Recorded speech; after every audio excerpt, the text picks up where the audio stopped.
endaweni yethu ukuze sibe nokuphila thina ongunaphakade. Oh haleluya. Inkulu into eyenziwa uJesu ethabatha isimo sethu wasenze sakhe, wafa endaweni yethu engenasono. Wayengenaso isono Jesu, kodwa wambatha ihlazo, wafa endaweni yethu. Manje bazalwane, sihlangene kule ndawo sizokhumbula ukuthi kunendoda eyasifelayo, igama layo nguJesu. Oh haleluya. Akukho kunye sizomkhuluma kule ndawo. Sizophakamisa amandla esiphambano, sizophakamisa amandla egazi likaJesu elisenamandla kuze kube namhlanje, lisayidlanza izono namhlanje. Oh haleluya. Igazi likaJesu, igazi likaJesu. Socela mama Nomvula usifundele mama namavesi sizokhuleka bese sibuyela phansi egameni likaJesu. Sizofunda encwadini ezintathu. Incwadi yokuqala sizofunda uJohn 3 ivesi lika 16. Sifunde incwadi yesibili uJohn 10 ivesi lika 9 no 10. Bese sigcina ngencwadi kumaHebheru 4 sizofunda u14 sigcine ku16 egameni likaJesu.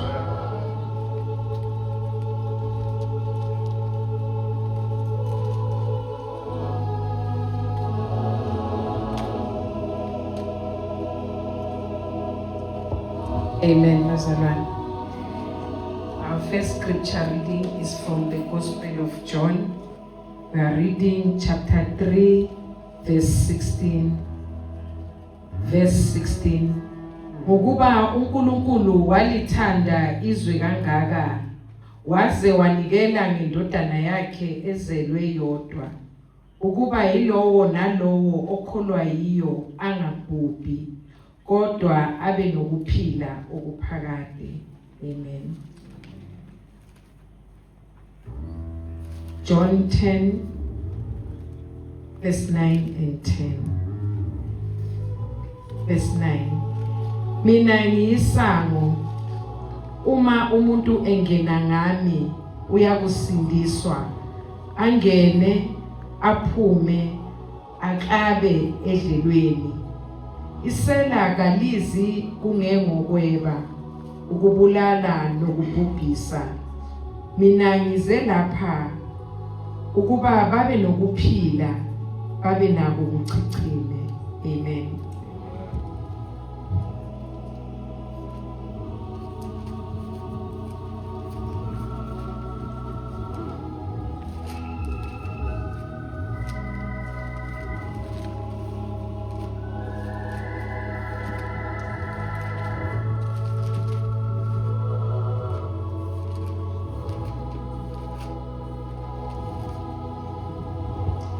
Our last scripture reading is from the book of Hebrews. Chapter 4, we are reading verse 14 to 16. Verse 14. Ngakho-ke lokhu sinompristi omkhulu kakhulu odabule amazulu, uJesu indodana kaNkulunkulu. Masibambelele kuso isivumo sethu, ngokuba asinaye umpristi omkhulu ongenakuzwelana nobuthakathaka bethu, kodwa lowo olingiwe ukho konke njengathi, ebe engenasono. Ngakho-ke masisondele ngesibindi esihlalweni somusa, ukuze samukeliswe isihawu, sifumane umusa ukusiza ngesikhathi esifaneleyo. Amen. Amen. Ngicela baba ungifundele ngeEnglish lo maHebheru 4 verse 14 to 16. Amen. Amen.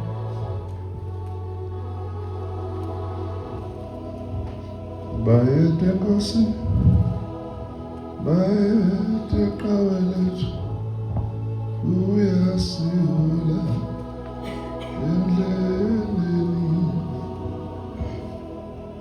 Hallelujah. Amen. Hebrews chapter 4, verse 14 to 16.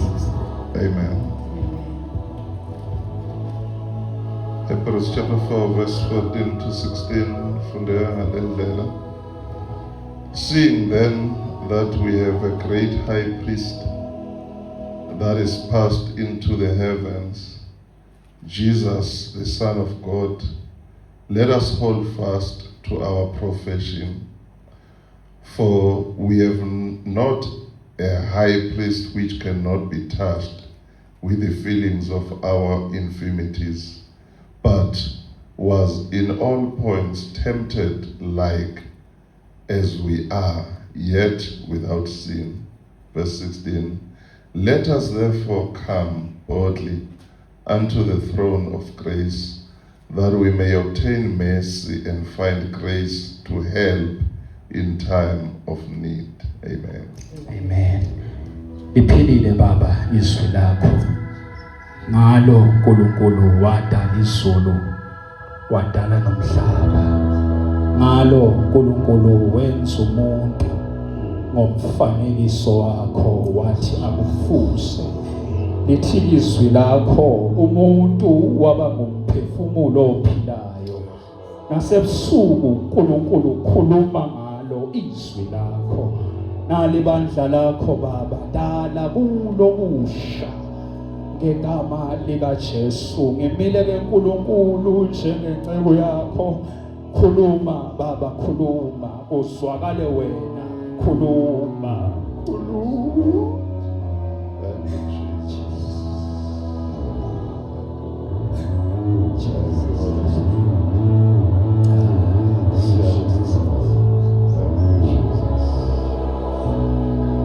Oh, hallelujah.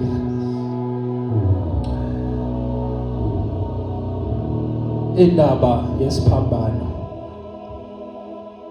Lithi ke iBhayibheli bazalwane, uma sifunda encwadi kwabaseKorinte bokuqala ivesi lika 18 likhuluma ngokuthi indaba yesiphambano ingubuwula kulabo ababhubhayo, kodwa kithi thina esisindiswayo ingamandla kaNkulunkulu. Kodwa kithi thina esisindiswayo inamandla kaNkulunkulu. Oh, hallelujah. Indaba yesiphambano. Kuyini kuthiwe iwubuwula kulababhubhayo? Ingoba isiphambano sasiveza ihlazo lika Jesu. Isiphambano sasiveza uJesu ehumiliatwa. Isiphambano sasimveza uJesu egcwele izono engenazo.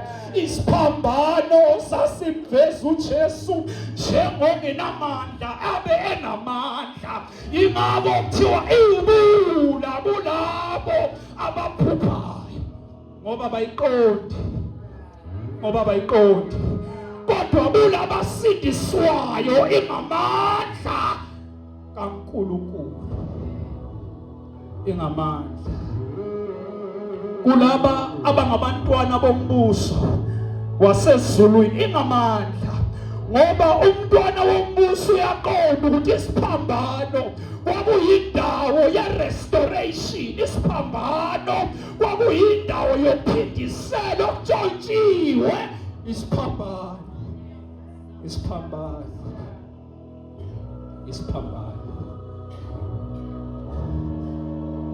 kutholakala uJesu esele ngesiphambanweni. Hawu Jesu, yini ufunani esiphambanweni? Uthi uJohn, ngokuba uNkulunkulu walithanda izwe kangaka waze wanikela ngendodana yakhe izelwe iyodwa. ngokuba uNkulunkulu wathandiswa alidalileyo wase wanikela ngendodana yakhe izelwe yodwa.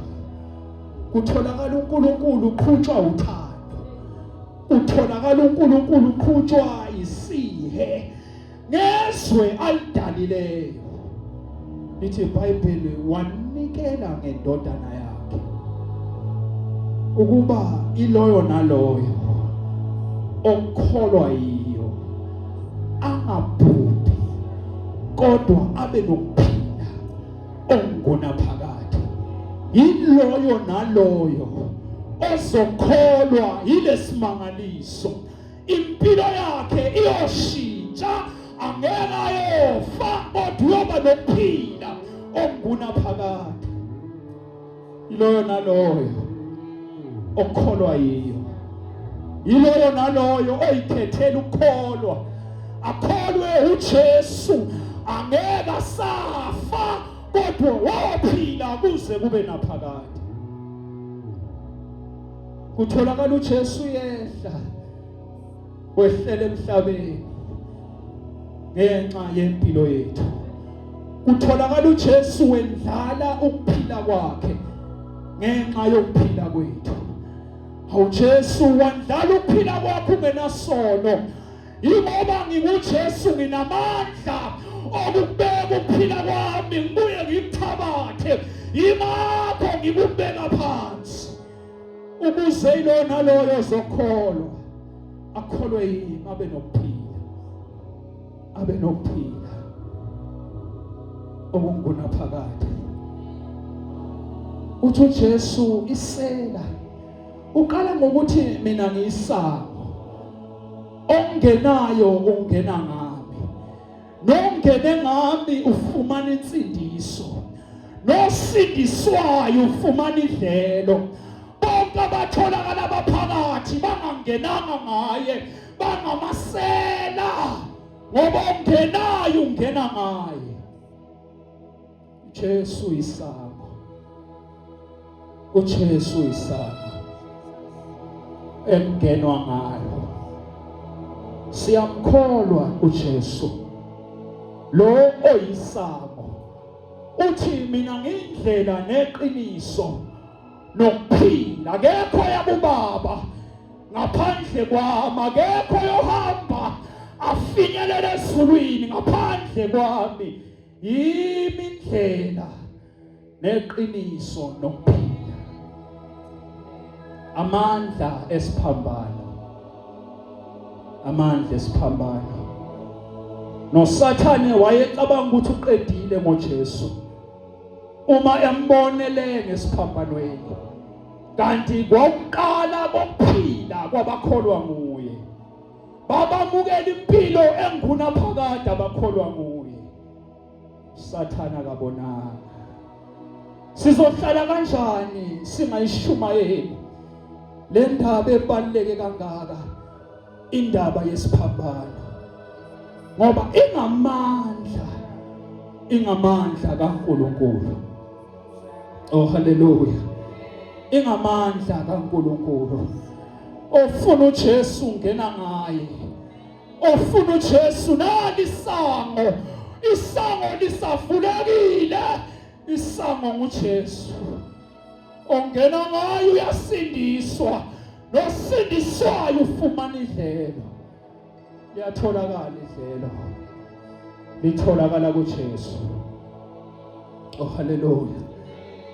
Kukhuluma umpostoli uPawulu, ukhuluma kwibandla lamaHebheru, uthi ngakho ke sinompriest, bazalwane, ngakho sinompriest omkhulu kakhulu, odabula amazulu wehlela emhlabeni. Uthi umpostoli Paul uyaswelana nathi, uyaswelana nathi, uyaswelana nathi. Enye yezinto uJesu ayifela ukuba ababheka yena uyabazwela, abakholwa nguye usondela kubo, sondela kubo. Sinompriest omkhulu kakhulu, odabulile amazulu wehla wazoshintsha impilo yami nawe. Sinompristi omkhulu kakhulu. Uthi uApostle Paul angeke abe mkhulu bese ayahluleka ukuzwelana nathi. Angeke abe mkhulu bese ayahluleka ukusilwela. Angeke abe mkhulu bese ayahluleka ukunakekela ubuthakathaka bethu. Ngoba unamandla.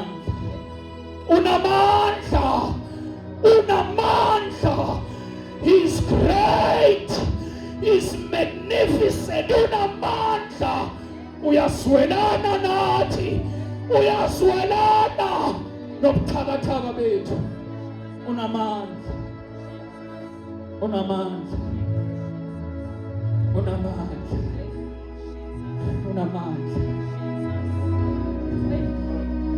Uthi uApostle Paul, ngakho ke asibambelele kuso isivumo sethu sokukholwa.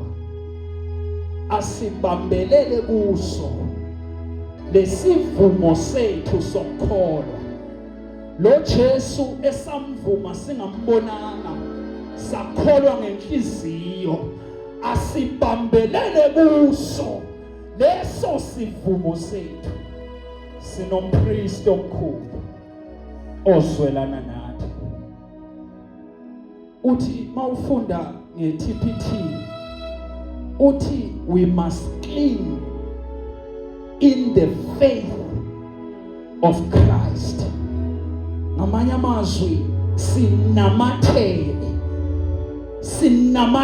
ukunamathela ukubambelela noma isimo singavumi, ngoba siyazi ukuthi sinompristi ozwelana nathi. Masibambelele kuso leso sivumo sethu sokukholwa. Abamamukelayo bamamukela ngokukholwa, nabahamba naye bahamba naye ngokukholwa. La esiholela khona siyamlandela noma singasayiboni indlela, kodwa siyazi ukuthi uyasiholela ngaphesheya. Sibambelela kuye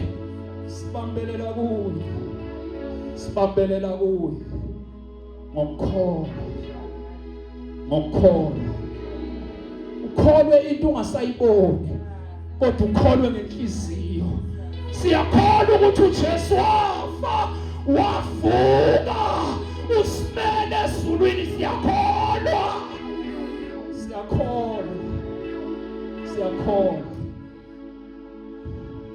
Siyakholwa nokuthi siyindlalifa zezulu. Sikholwa amandla akhe.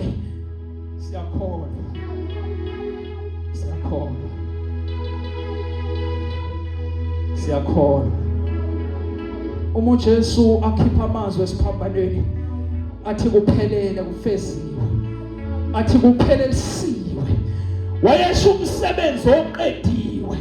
Akusekho ukulahlwa kulabo abakuye. Akusekho ukulahlwa kulabo abamukela bakholwa kuye. Akusekho ukulahlwa. Uphelele, kufeziwe.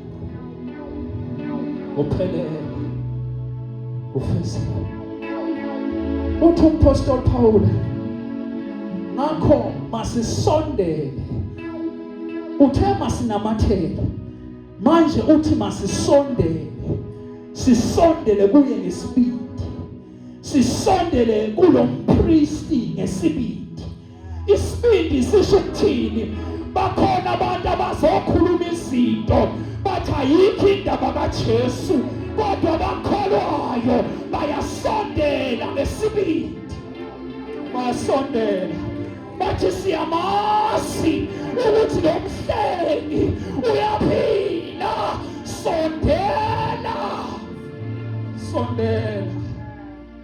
Sondela ngesibindi. Ungasabi. Noma ngabe senguwe wedwa okholwayo kini, kodwa ungasabi. Sondela. sondela ngespeed, sondele ngespeed, ubambelele, unamathele kuyo, unamathele. Ungasavuma ukuyeka, namathela, namathela, namathela kuyo, namathela kuJesu, namathela kuye. Ngoba inamandla indaba yesiphambano, inamandla indaba yesiphambano. Lithi iBhayibheli uJesu engakayi esiphambanweni, kutholakala uPetro yamphika, kutholakala uPetro ungenwa ukwesaba.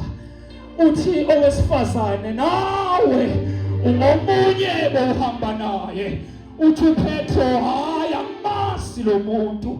Uvela omunye uthi ngempela nangendlela okhuluma ngayo ukhuluma isokwana. Uthi uPetro, hayi angimasi lo muntu.